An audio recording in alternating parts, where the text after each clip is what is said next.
drone system. It's 2250. It's a base Phantom, but we heavily modify it. Fastest storage to flight time, live video, 0 latency, and it's the best kit you can get on the market. How long is the flight time? 3 batteries included, each 20 minutes, so about an hour. So how do you guys actually modify it? We open it up, we put a telemetry system into it, we add a 5.8 gigahertz transmitter for video, and we lighten it up and solder everything together and pretty much make it as compact as possible, make it so that there's nothing to do when you turn it on. It's just like you would from the factory.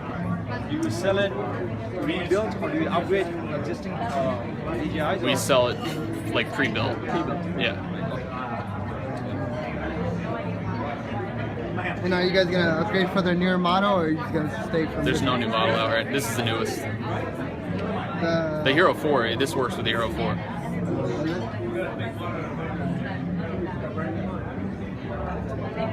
How much did you say it cost for this? $22.50. $22.50. You get all the case and everything, right? Yeah, everything you see right here.